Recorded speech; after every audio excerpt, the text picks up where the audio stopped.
Hey everybody, thank you for joining us on today's episode. You know, on the Pound for Pound Leader podcast, I invited my friend Mike Rovner of Mike Rovner Construction in Los Angeles, California, back to cover a special topic that all leaders, entrepreneurs, and people in the marketplace need to hear, and that is the subject of real estate. Now, you may not immediately think of real estate when you think of leadership or spiritual growth, but Mike gives such a powerful talk on how they're all connected. As a matter of fact, even in today's society, today's world, we're skyrocketing real estate prices.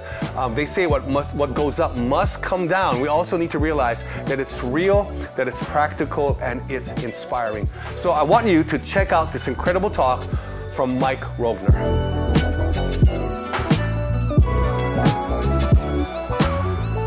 I'm going to share a little bit about real estate with you guys and the way Jan and I have done it.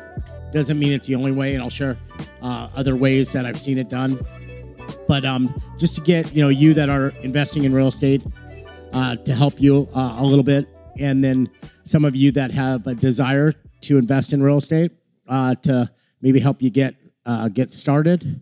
And then, but I'm only going to share for a little while, and then please write down any questions that you might have, and Pastor Mike and I will zip through them. So I want to start with a statement I wrote last week, and it was it's this: you make a living with a job. You make a living with a job. It could be a very good living. You could make $100 an hour, and then on $100 an hour, you could live pretty good, right? On $200 an hour, right on. That's pretty good, right? But with the way expenses are and overhead, even $200 an hour, is not really something that's going to get you to a place where you can so extravagantly. So you make a living with a job, you will get wealthy with investments. And out of that wealth, you can not only fund the vision of your pastor, which he has one of the greatest visions I've ever heard of, but you can also help your relatives, and you could be a blessing to many other people. The thought and scripture that comes to my mind is in Luke 5, where Peter has fished all night and not caught a thing. And so he uses his boat for Jesus to preach. Jesus tells him after he preaches, Jesus tells him where all the fish are. So that's a pretty good side note, that Jesus knows where all the harvest is, okay? And so Peter has such a great catch that it doesn't just almost sink his boat, but he has to signal his partners over, and the boats, and there's such a great catch, even the partners' boats begin to sink. And that's what we're talking about. So we make a living with a job, but we can get wealthy and really make an impact on the kingdom with investments. Abraham, greatest example I could find was Abraham. In Genesis 13:2, I don't know if you can pull it up, Abraham was very rich in livestock, in silver, and in gold, and also in land. He had multiple streams of income. One of the things I want to share with you is Jan and I made a decision that every stream of income we have, we give off of. And as we've done that, I want to tell you, we've gotten more streams of income. So I want to tell you a little bit about our real estate journey. And so it started in 1998, actually 1997, where my wife, who is Lady Wisdom, in all her wisdom, said, we are going to own a house in the next year. I mean, I was just getting used to being married, right? And so she said, we're going to own a house in the next year. And so we started saving, right? And we actually, for 1 year, I don't think we went out to dinner, maybe once or twice in 1 year. We took our lunches, we saved, and we were able to save enough money they were able to buy a house, and she's out looking at houses. And on one specific Monday night, she's like, "Hey, Mike, I want you to go look at this house. It's in this area we really like." And she dragged me over there to look at it. And before she dragged me over there, I'm like, "Why do you want me to go out and look at this house? It's Monday night. Don't you know what I do on Monday night? I watch football."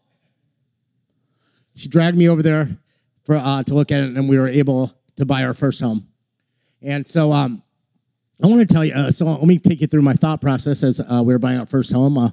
So we were renting an apartment before that. Our rent was $1,150 a month, and we were moving into our first house. House payment was $1,552. I don't know why I remember the exact number. Plus taxes and insurance, it came to about $1,812 a month. And so when we signed the loan payment, or we signed the agreement, the contract to buy the house, and for the loan with the bank. And I was in the car by myself, and I made a statement. I yelled it fairly loud. I was there by myself, and it was like this: "What did I do?" So the first point I'd like to make with you is fear always exists.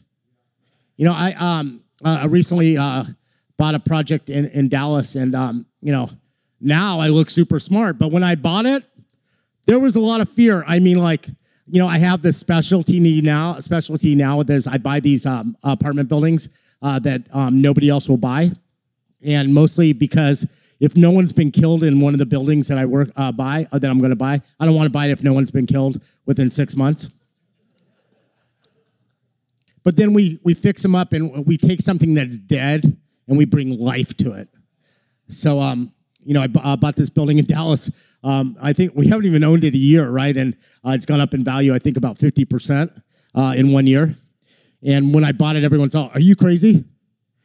And then now everyone's all, "Oh my gosh, you're so smart." So and typically I want to tell you, when you buy real estate, the first year or two, or maybe 3, can be very difficult. In 5 years, every single person will go, "You are so smart." In 10 years, people will go like this: "You're a genius." Let me just say it this way. I want to try to say this the best way because I don't want it to come out wrong. So forgive me if it comes out wrong.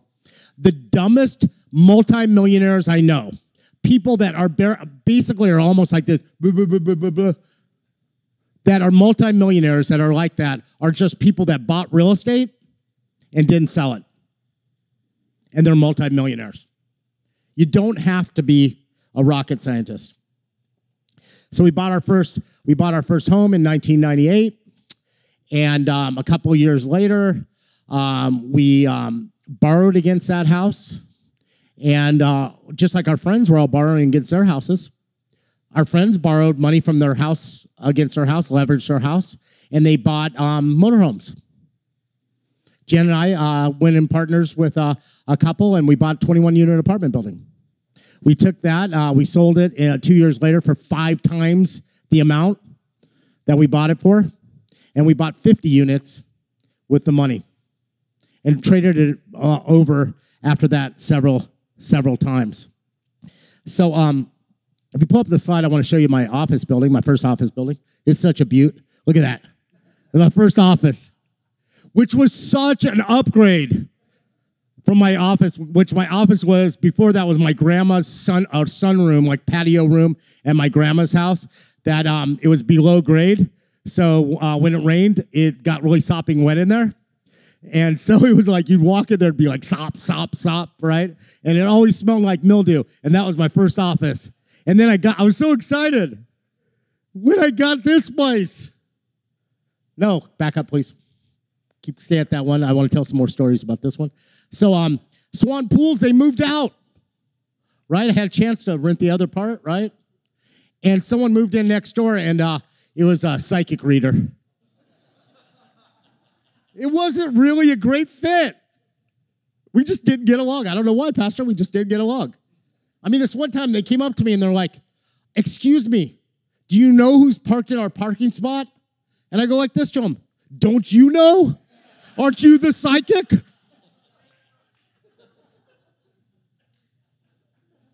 And then Jan and I were driving around, and we found literally on the next street over, this building, because the owner of our first office sold the property, and I should have bought it, but I just didn't have the faith at the time to buy it. So we bought this building next door, and here it is. Isn't it a beaut? Loved it. That was after we fixed it up, because the roof was missing because there was a fire in there. Some people had started a fire on the inside to keep warm or something, and there was no roof. And I put windows in it, and I actually stuccoed the outside. And so we bought that building, and then the city gave us a grant, and which we had to match, and we turned it into the next picture. And so as I did the math of it, my rent was actually, this is how much my rent was. It was actually negative amount, because by the time we sold the building, how much it had increased in price. I think we bought the building for like $300,000 or $350,000. I put about $50,000 into it. The city put in $50,000 into it, and I think we sold it for $700,000, even in the worst time of the economy. And so we actually, if you do the math, we didn't pay rent. We got that building for free. Then we bought the building that we have now in 2012, and it's 21,000 square feet. It's much bigger. I don't have any pictures of that, but so that one's actually tripled in value. And so it was big enough that we could have a tenant, and the tenant actually pays our mortgage. So our company pays Jan and I rent, which is another form of income for us. So in around 2000, one of my clients started his own company doing apartment buildings, and he took me as his junior partner. And terrible guy to work with, but boy, did I get an education over the next 3 years. And what he did was he taught me how to buy and sell real estate, and he just taught me all the nuances of it. And I just want to share with you my model as a business owner. So our businesses produce income. I know, Captain Obvious, right? Our businesses produce income. We take the income our businesses produce, and we buy real estate. Then we take the real estate that we buy, and we depreciate it, and I'll share more about that in a minute, and that depreciation comes off of our income that we make, that's ordinary income.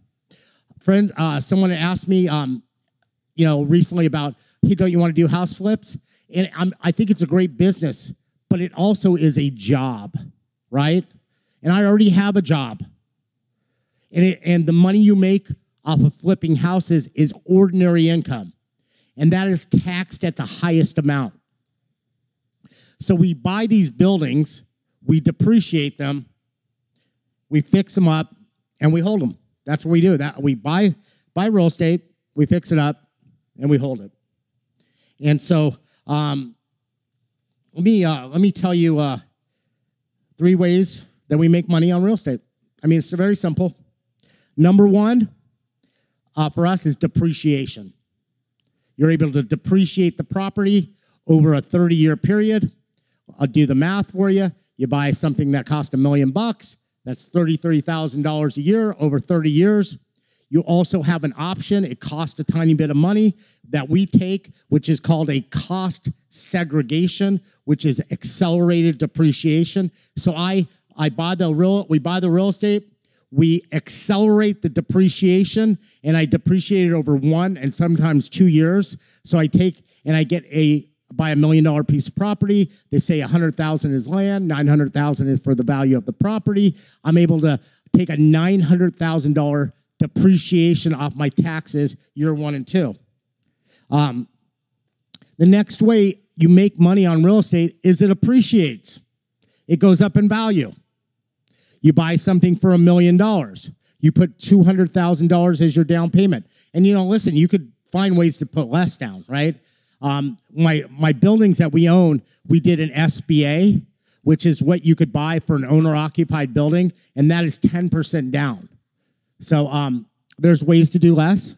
So I'm just going to use the numbers. You bought a building for $1 million, put $200,000 down. The building goes up on average of 5% a year. So that's $50,000. because it's 5% of a million. Okay, so that means that you made 25% off your down payment just on the building going up in value. And then you make money on, on also cash flow. So here are some of my rules on buying real estate. I personally only buy income producing property. That's all I will buy. I mean, we have a couple little things that we bought besides that. You know what I mean? Like we owned a second home in La Quinta that we used for ministry. But we had it for a year. And I know, how long do we have that place in Little La Quinta? 4 years, right?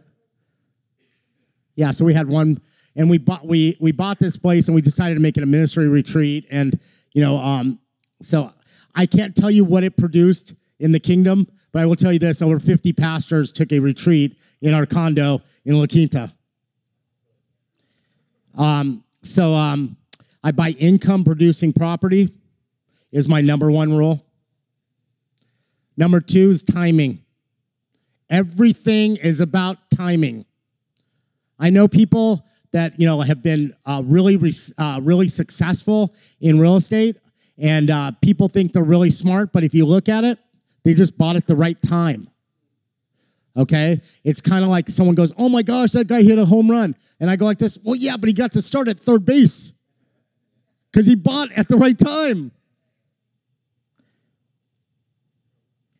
It's our goal, to manage what we have well.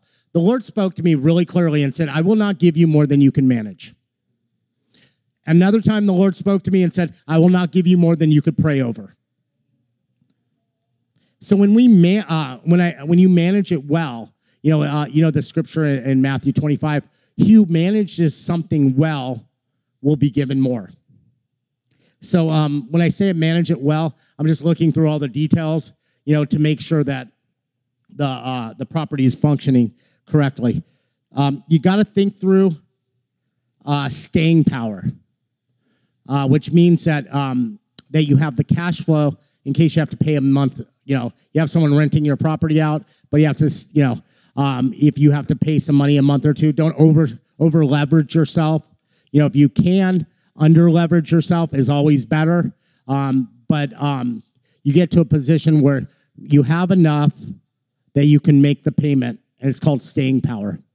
Because cash to a business or to a real estate project is like blood to the body. You don't want to run out of cash. Then I could talk later if anyone has any question on partnerships. I've done quite a few partnerships. Here's some just the points of concern for me when I buy real estate. Number one, hidden conditions. What is behind the walls? Just want to make sure I'm not buying something that's going to cost, triple the amount to fix it up. You got to know the market conditions. The number one goal of real estate is buy right. You make money on the buy, not on the sell. So if you buy something that's a good deal, even if the market goes down 10 or 20%, you're still okay. So you make money on the buy. It's all about timing. Now because of COVID, I have had to check service providers.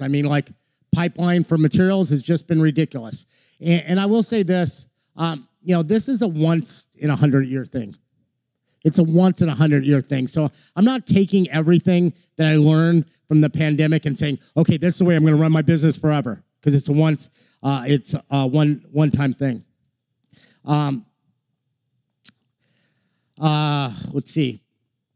If you pull up this last slide for me, this is from Miles Monroe. Does anyone remember Miles Monroe? About 10 years ago, Miles Monroe went to be with Jesus. About, I think, maybe 8 years ago. Do we have it? Blessed are the meek, for they shall inherit real estate. God gave Adam real estate. God promised Abraham real estate. God promised Isaac real estate. God promised Jacob real estate. God promised the Israelites what? This is one of the greatest ways that you can fund the kingdom. one of the greatest ways that you could fund the vision of your pastor, one of the greatest ways that you can be a blessing to generations that follow you. I love it in Proverbs 13:22. It says, a good man, a good family, leaves an inheritance to his children's children. And one of the greatest ways that we could do that is through real estate. And somewhere where I can't hear back on the mainland, my future grandchildren are saying amen. So I'd like to open up. Anyone has any questions? We got a ton of time. We could ask questions on investing or real estate or any business questions, anything you want. What is accelerated depreciation? It's a tool that your CPA will, and you could, I think we have my number. You can text me and I'll give you more information on. It's a tool that the IRS gives us because, I just want to be clear on something. We pay our tax. Jen and I are very, very, very much about paying our taxes. The Bible says, pay to Caesar what is to Caesar, right? And we have always felt like we were supposed to be so far away from the line that there was no way, we wanted to be above reproach, okay? But there are tools that the IRS gives you. And one of them is called cost segregation, which is an accelerated depreciation where you can, and it only works pretty much for something over $1 million because there is a cost to it. And so the challenge, I just want to tell you the challenge with it is I have to buy every year, right? I can't stop because at some point it'd be like I'm on a merry-go-round. And when with the merry-go-round, I don't want to be the last one standing when the music stops. So if I don't keep buying, I'm going to have to pay taxes at some point or pay more taxes. So it's this tool that the IRS gives you. It's a code, and your CPA would know it, and it's called cost segregation. And what it is it's an acceleration of depreciation. It basically can work on any property. You can accelerate the depreciation over anything that's an income-producing property. You can't do it on land. Land has, because you're accelerating the depreciation of the actual building itself, and the IRS gives you 30 years to depreciate it, and it's like 3.33% a year. So it's got to be on an income-producing property, or one that is already being depreciated. Like you can't depreciate something that's not typically income-producing. You can do a house. We depreciate our home. So, but I really wanted to say I like income-producing property a lot. I like multifamily, and the reason why is everyone needs to live somewhere. And we found a niche that we can make the nicest building in its class of, I like to buy, what I call it the hood. And I have a saying, and it's the hood has been very good. And so we like to, we're bringing life to these dead properties, making them the nicest one in the areas. So did I answer that, babe? Depreciation is like, okay, so this building in here, say this property is worth $1 million. They say the land is $100,000 and the actual physical building is $900,000. And so the building has like stairs, it has baseboard, it has light fixtures. You just go, so you're depreciating those parts. And so that those parts you're saying have a lifespan of 30 years. And that's what the IRS gives you so that you could take that as a depreciation. Yes. Those things are wearing out over a 30-year period. Got it. So, but you also have an option where you can accelerate the depreciation. And so that's this tool that we've been using is that we accelerate the depreciation on everything I can. Say if I make $1 million and I buy something that's $8 million, I get about a $2.2 million depreciation off that, and you could do the math if you're in the highest tax bracket and you live in the beautiful state of Hawaii or also the beautiful state of California, where we have the highest tax, state taxes. I think Hawaii is about equal to California. I'm not sure, is it correct? You have a pretty good state income tax here. Yeah, we're taxed pretty high too. Yeah, so And so we take that and so if you save $1 million on taxes and you're in the 40% tax range, tax rate, then you just saved, 2.2 million times 40%, 880 grand that I would have actually paid to the IRS. I saved. What do you use as indicators for timing on when to buy? I'm going to be honest with you. We've hit every market. I mean, like every single time. But this is the way it's worked for us. Okay, so we were in Florida, right? I was preaching at a church, and we like real estate. I don't collect stamps. We collect real estate. Okay, So we were in Florida, and I was preaching at this guy's church, and he said, and he does commercial real estate. So Jan and I, in our free time, we said, hey, will you drive us around and show us some real estate? He showed us some of the commercial real estate that was out there. And then I'm like, show me some apartments. And he showed me the apartments, and I'm like, in a second, I was like, this is way good, right? And so, I think for us, it's like a sense, we sensed it was the right time.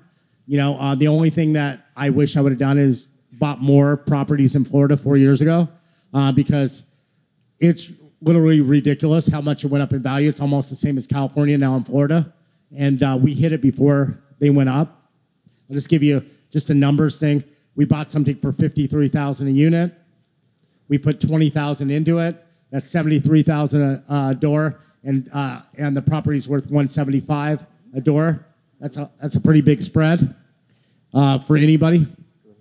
Then I have a partner in Dallas, and we were making trips out to Dallas. I was looking at the real estate Dallas pre-pandemic, and I was like, wow, this makes sense.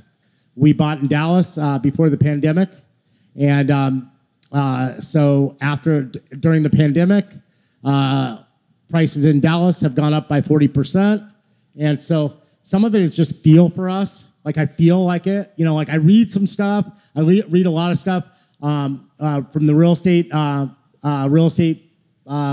companies that I work with. I read a lot of stuff, but it's mostly feel for us.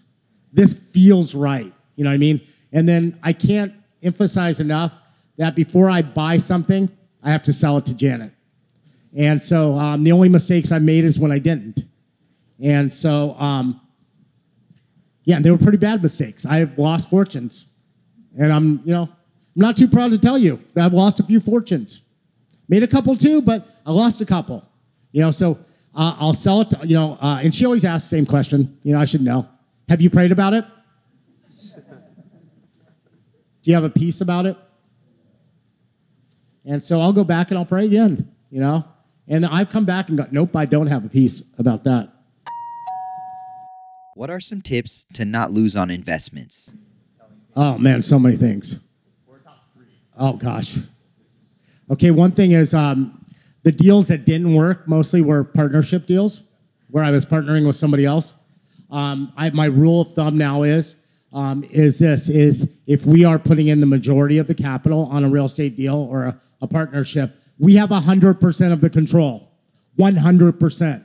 The deals that we lost on were ones that we didn't have any control over. So if we're putting the money in, we have control, and I can fire them. So that was one thing. God's anointed you to prosper. But if you invest in somebody else, you better hope God's anointed them to prosper. What are your thoughts on the right time to buy real estate? They're always saying it's the wrong timing.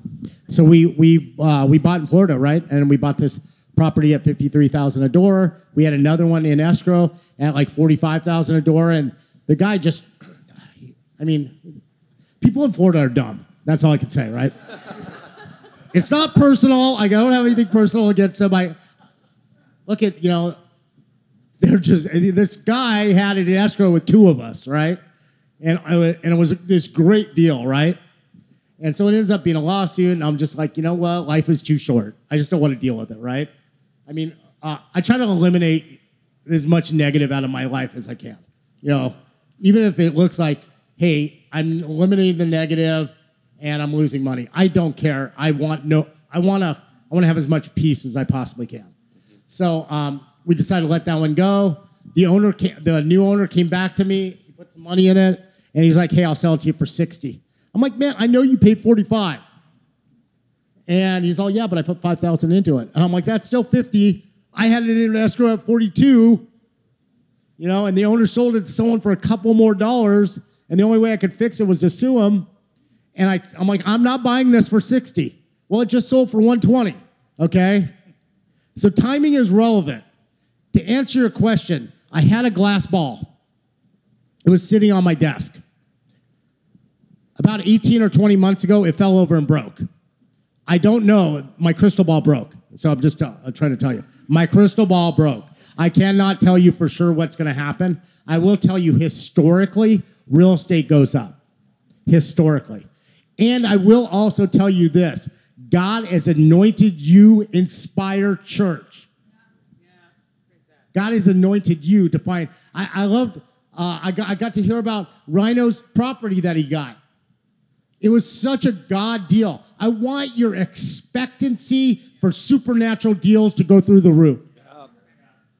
Okay, I believe people are going to come out of the woodwork and show you things, okay? And you're going to put into practice some of the things that you heard this weekend and all the things your pastor's been preaching every Sunday. And sirens are going to go off in your head telling you what to do.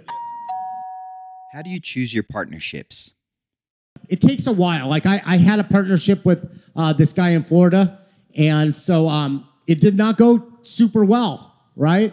Yeah, it did not go. I mean, like it was pretty intense, right? And so I found that you just got to work with people for a while to see their character, right?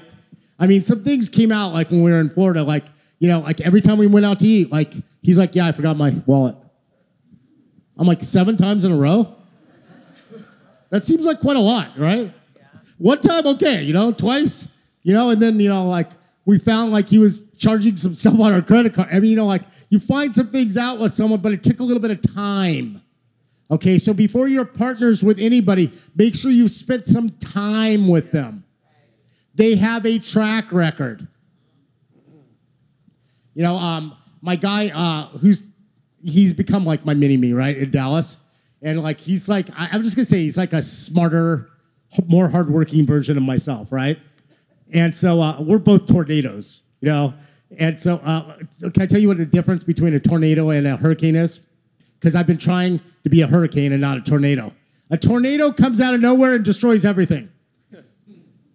And that's what I do at my work sometimes, right? A hurricane is slow moving. It's going to be a terror, like it's going to destroy stuff, but you have weeks and you're watching it on the screen and it's moving 6 or 8 miles an hour. It's coming to Florida. It's almost there. 2 nights later, it's moving southwest. And then all of a sudden, like it hits. But, like I try not to have like a second tornado that I'm working with because my staff just can't handle it, right? They told me, they're like, "Listen, you're a bit of a tornado.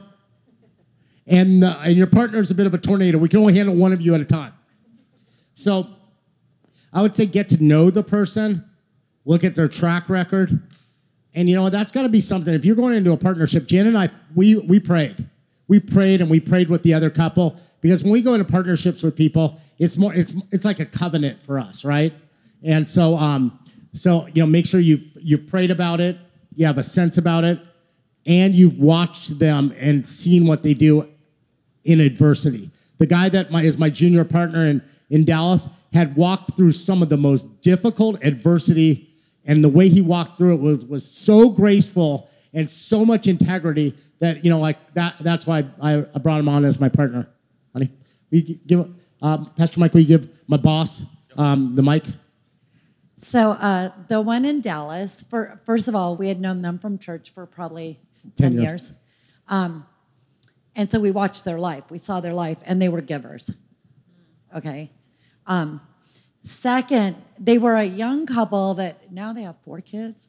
But this is what made me say yes to it, was that he had started a smoothie shop in a gym, and he had borrowed $70,000 to do it. And they told us the story that somehow the smoothie shop went under, but he worked 2 jobs to make sure he had paid that $70,000 back. And I said, yes, we'll be partners with him because I saw the integrity on his life. And let me just tell you, this guy is a unicorn. This guy is beyond. I found his notes, like someone had his notebook, like he must have given me his notebook. I found it this morning. And so, that is what I'm really believing for your church, Pastor Mike. I mean, like this word, like I've said it like 6 times about unicorns, but I believe there's a lot of unicorns in this, even right here and in your church. Like some people that are going to do phenomenal supernatural stuff, regardless of time, regardless of market conditions. Okay, you could crush it under any market conditions. Well, everybody, thank you for joining me on the Pound for Pound Leader podcast. I hope that message absolutely encouraged you and you enjoyed it just as much as I did, if not more. Now take a moment to subscribe. Please subscribe and leave me a comment to keep the conversation going. You can find leadership books, webinars, masterclasses, and more of our resources on my website, mikekai.tv. Don't forget, mikekai.tv. All the way from Honolulu, Hawaii, we love you. Can't wait to host you here one day. And until then, may the Lord bless you. Don't forget to subscribe, and I'll see you in the next episode. Hey everyone, if you are in the entertainment field, if you're a business person, a civic servant, a community leader, an educator, maybe you're in the medical field, whatever industry that you are in, I want to encourage you to become a member of the Inspire Collective. It was established by Mike Kai, Dr. Sam Chan, and Martijn van Tilburg to help raise up disciples who are kingdom focused Monday through Saturday and not just on Sundays. And so while many churches are effective in equipping people for ministry within their walls, some struggle to prepare them for their workplace, their neighborhood, and their social community. The Inspire Collective delivers a unique blend of inspiration, application, spiritual, and practical for those wanting to impact and influence their everyday world for Christ. So if that's you and you want access to resources, if you want to be able to network with other like-minded individuals in the Inspire Collective to make that impact, then make sure you join the Inspire Collective. You can find out more information and sign up for membership at inspirecollective.com.